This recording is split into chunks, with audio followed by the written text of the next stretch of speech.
दिल्ली के शाहबाद डेयरी में हुए साक्षी हत्याकांड ने पूरे देश को दहला कर रख दिया है।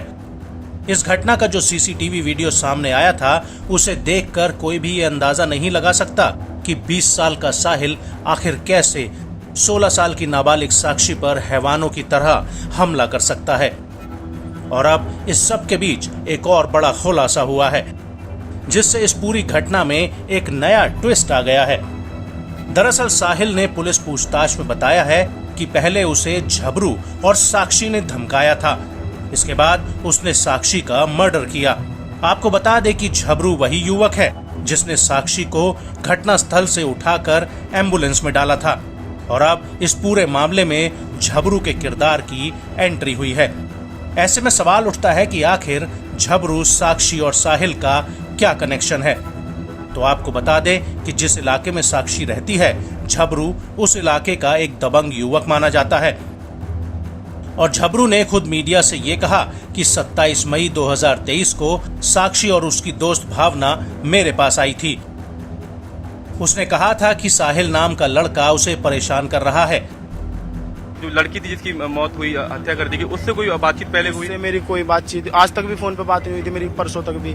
तो वो 27 तारीख को फेस टू फेस ही मिली थी। 27 मई? हाँ जी। तो फिर उसके बाद 28 तारीख को उसका मर्डर ही कर दिया। अब कैसे किया कैसे नहीं किया, अब ये तो देखो क्या जाना। अच्छा, जब लड़की आपके पास आई तो बहुत घबराई हुई थी, क्या उसका हाव भाव कैसे थे? क्योंकि आपकी उससे मुलाकात हुई है। बैठी हुई थी मेरे पास, आके बैठी थी, तो उसने मेरे को पूरा एकदम आराम से बैठ के रिलैक्स होके बताया था कि भैया ऐसी ऐसी बात है और एक लड़का मेरे को टॉर्चर कर रहा है। मगर भाई कोई बात नहीं, चलो कोई बात नहीं, चलते हैं। तो लड़का यहाँ पे खड़ा था, तो हम आए थे, हम 3 ही आए थे। अगर जो हम मारने धमकाने उसको आते तो मैं भी उसकी तरह गैंग लेके आता, ठीक है। वो दोनों लड़की थी मेरे साथ और मैं था, बस। और जो लड़की आपसे मिलने पहुंची, वो किसी के थ्रू आपसे मिलने पहुंची या क्या? उसका परिचय आपसे कैसे हुआ? भावना और वो लड़की आई थी। भावना मृतका को आपके पास लेकर पहुंची थी? हाँ, भावना मेरे साथ की लड़की है। ये बात पूरी तरीके से गलत है कि आपने और भावना ने मिलकर एक दिन पहले साहिल के ऊपर कट्टा ताना, कोई बंदूक उसको धमकाने की कोशिश करी? कट्टा बंदूक होती तो सर ये बताओ ना, मैं यहाँ होता क्या?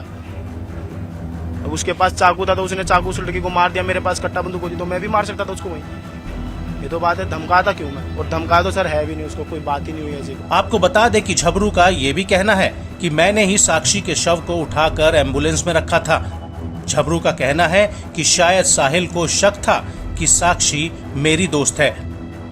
लड़की को मारा क्यों आपने? क्योंकि उस लड़की से भी बात की है और आपने साहिल को भी समझाने की कोशिश की। साहिल को गलत लगा हुआ उस लड़की के और मेरे बारे में कि कुछ गलत मैटर चल रहा हो सके। ये गलत फहमी उसको वही होगी, क्योंकि उसने आते ही मेरे को भाई ही बोला था और मैं उसकी मदद ही करना था। पर जो किसी की मदद करना गुनाह है तो आगे से नहीं करेंगे। आपने साहिल को समझाने की कोशिश करी? क्योंकि ये बताया करी थी कि भाई देखो, इसको लड़की को टॉर्चर मत करो, इसका पीछा छोड़ दो, अपना बात खत्म करो, बस।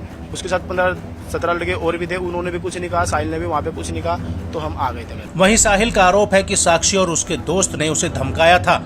साहिल का कहना है कि उन्होंने मुझे धमकी दी थी कि अगर मैं साक्षी के साथ पैचअप करने के लिए उसके ऊपर दबाव डालूंगा तो वो मुझे पीटेंगे। पुलिस का दावा है कि साक्षी और साहिल जून 2021 से रिलेशनशिप में थे और इनके बीच में अक्सर झगड़ा हुआ करता था।